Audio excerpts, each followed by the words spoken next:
Hi everyone, welcome to my channel. My name is Naledi and welcome to Life with Naledi. As you can tell by the title of the video, I'll be doing a get to know me tag. So I put up a poll question on Instagram and asked my followers to send me some questions that they would have for me. And firstly, I just want to say thank you guys so much for sending through your questions from the bottom of my heart. I really appreciate it. Please don't forget to like, comment, share, and subscribe to my channel. And please note that constructive criticism is allowed, but emphasis on the word constructive. And let's get right into it.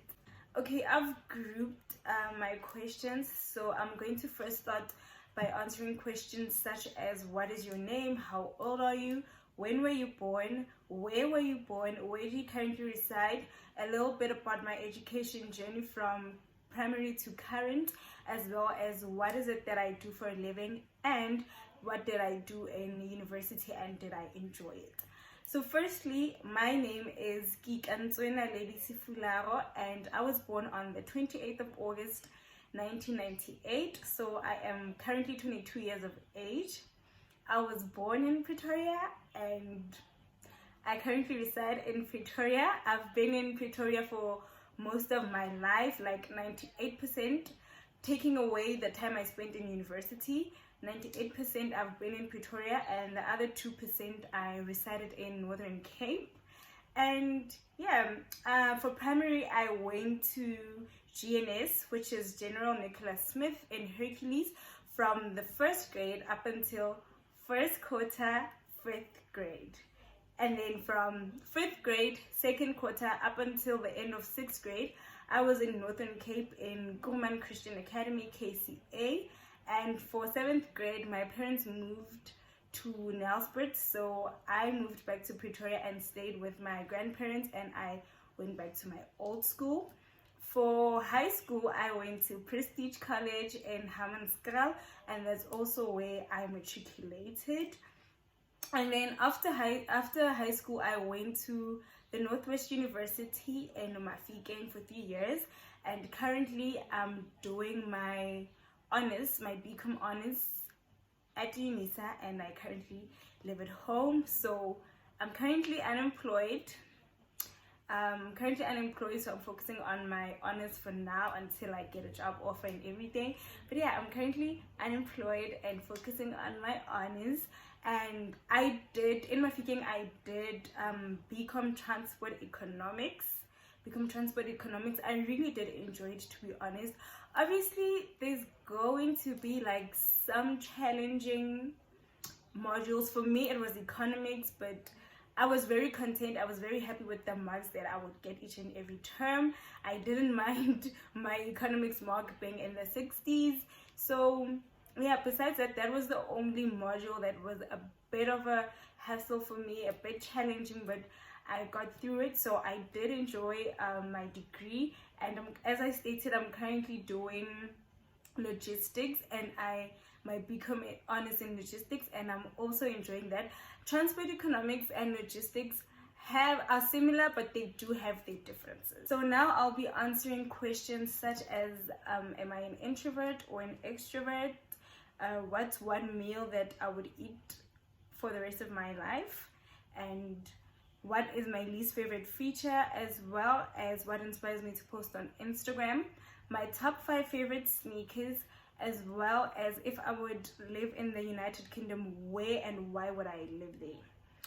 So okay, my least favorite feature okay,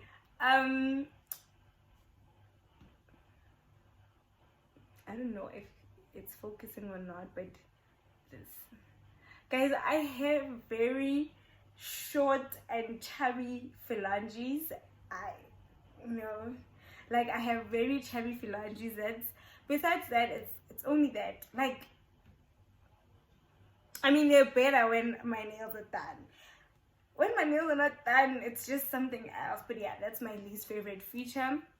Am I an introvert or an extrovert? I'd say I'm an ambivert. I'm a bit of both, but for me, the extrovert side actually overpowers the introvert side. Like 70% extrovert, 30% introvert. If I would eat one meal for the rest of my life, what would it be? I love seafood, so I'd eat seafood mix with fettuccine pasta any day. I'm that person that orders seafood at Spur. I know you're not allowed to order like seafood, like things, you're not allowed to order, like you can't order seafood at, you know, your steakhouses and stuff, but I do that. If I'm at a restaurant and you see Spur specializes in like ribs and steaks and stuff, I still order my hake and calamari at Spur. So I'd have seafood mix and fettuccine pasta, or seafood mix with, if they said that the world is out of fettuccine pasta, I'd have basmati rice with my seafood mix. Yeah. Okay, and then now I'm answering what inspires you to post on Instagram. For me, posting on Instagram serves as a way of communicating with my followers, obviously, but like you can't meet all your followers.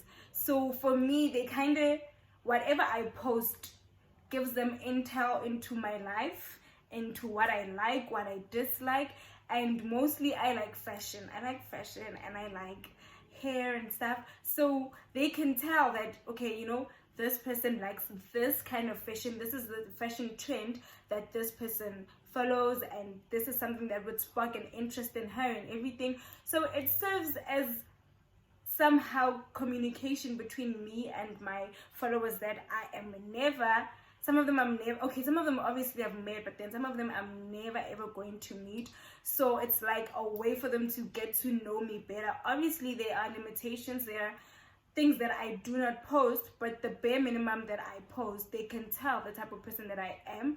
So I'm inspired to post more of who I really am. They can tell, even if I don't post like my clothes, or but they can kind of tell the person that I am by the music that I'm posting, the stuff that I'm reposting on my Insta stories and stuff. Would you reside in the United Kingdom?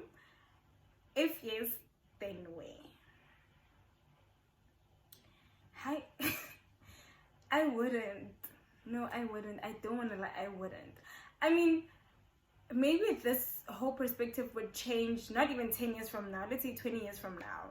But I don't want to reside. I feel like I'm fine here in South Africa with everything that's happening. I just don't want to go to another country and stuff like that. So no, I wouldn't, because if it's a Thursday, like today's a Thursday, and I decide that, okay, I want to see my mom this weekend, I want to be able to pack my bags at least tomorrow and go to my mom. When I'm overseas, like, there are a lot of restrictions. I can't just pack my bags and decide that I'm going to my mom, you know. And from judging from my grandmother's experience, my grandmother used to live in the United Kingdom. She would only come home like twice a year. No, so I'm fine. No, I'm okay. I wouldn't.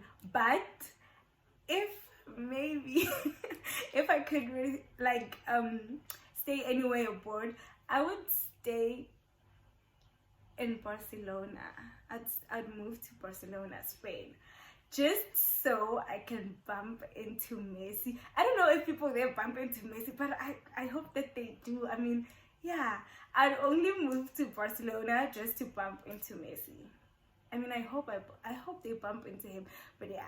Besides that, no, I'm fine here. My top 5 current sneakers. Oh, okay. I've been loving, this is my go-to sneaker in my wardrobe currently. Like, I like the fact that you can't tell if they're dirty or not, which are my Puma Cells. They're kind of beige nudies, so those are like my top favorite sneakers right now. And I also like my Jordans. It's my first pair of Jordans, so yeah, I like those. And I still really love my Nike Air Max 95 TN. Those are the most comfortable sneakers that I own. Those are currently the most comfortable sneakers I own. My mom, aunt, and I used to like walk for like 5 kilometers on a daily basis. I would wear those ones. Up until this one day, I actually switched it up and wore my Reebok Classics, and I regretted it. I couldn't wait to get home. Like when I was walking, I could actually like feel the tar piercing through my soul. So no, those Nikes are literally the best, the most comfortable sneakers ever.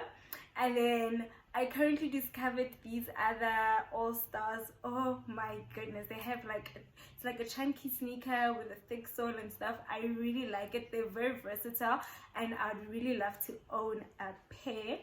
And then my last pair would be the Nike, is it Tailwind? I think it's Tailwind, but yeah, I'll insert pictures. I saw those on the Sports Scene website when I was currently searching if I still have size in the Nike 95, because I wanted to buy another pair in a different color, obviously. And I discovered the Tailwind. I think it's Tailwind or Tailwind or something like that, but yeah, I really love it. So I have to get these Nikes as well as the All Stars, and yeah, those are my current top 5 sneakers at the moment. So the last set of questions that I'll be answering are: what are you passionate about? What is it that you want in life? And what has this year taught you this far? So I'm passionate about clothes, I'm passionate about shoes, I'm passionate about hair, like, you know, you know, and I like those things because I feel like you can tell what kind of person I am from the way I dress. As much as some people can like have a negative perception to it, they don't see it as, okay, no, this person is like comfortable in their own skin, this person is comfortable in what they're wearing, this person really embraces who she is from what she's wearing. But yeah, I like clothes, I like you know, I like those kind of things. And what is it that I want in life? Okay, I'm sure this person doesn't want to hear that I want money, but I do want money. I feel like we all want money, I know that, but I would like to be able to give myself the kind of lifestyle that I dream about. I'd like to give myself, you know, be able to maintain that lifestyle for myself. I would like to, no, I will be able to maintain that kind of lifestyle for myself. I will be able to see my business flourish, you know, as time goes by. So yeah, I want to be successful. I am going to be successful and just give myself the best life I can. And the last question is: what has this year taught me? It has taught me that things do not happen at my time. Things do not happen according to my will, by God's will. Just because things are not happening right now when I want them, it does not mean that God is not preparing them for me. What is meant for me will be mine. No makanjani, one way or another. No one else can take what is mine and what God has prepared for me. Like, I had found a job. Okay, I hope this video won't be long. I had found a job, and I was so happy when I found this job. Like, I had been praying, I had been manifesting for the job, you know, and I got the job. Fine. And then due to certain constraints, I had to resign. Due to some constraints, I had to resign. And obviously I was hurt because I had been praying for this job. It's been something that like I've been saying that I want. I've been praying about it and I've been manifesting and everything. But why do I have to resign? I resigned because I did try every solution to the problem that I was faced with in terms of when I was at work. The problem was not the work. The problem was me. The problem, you know, I tried, so I came up with 3 possible solutions to my problem, and I tried literally each and every solution and it still wasn't working out. And after the 3rd round, that's when I noticed that, you know what, let me not force things. Something will come along. I am grateful for the experience and everything, but something will come along, and you know, it shows that consistently, like praying consistently, constantly being in prayer, manifesting, and all these things work. You can get what you want, but if you don't get them at your time, it doesn't mean that God is not really preparing them for you. So yeah, it has taught me to be patient, to be extremely patient, and just wait. It doesn't mean when I'm waiting, I'm just, okay, I'm just sitting and stuff. No, but just wait. Your time will come. I know that I will get another job offer, and I'll be able to work around what it is that I need to work around. It's just that then the solutions weren't really helping the problem, but rather they were treating the symptoms to the problem. So yeah, that's when I just decided to resign, and I'll forever be grateful for that experience. I was so happy when I got a job, but yeah, now I'm grateful for the experience and can't wait for what the future holds. So that brings us to the end of my get to know me tag. If you stayed this far, thank you so much for staying right up until the end of the video. I hope you enjoyed it, and please remember that constructive criticism is allowed. Up until my next upload, nothing but lots of love.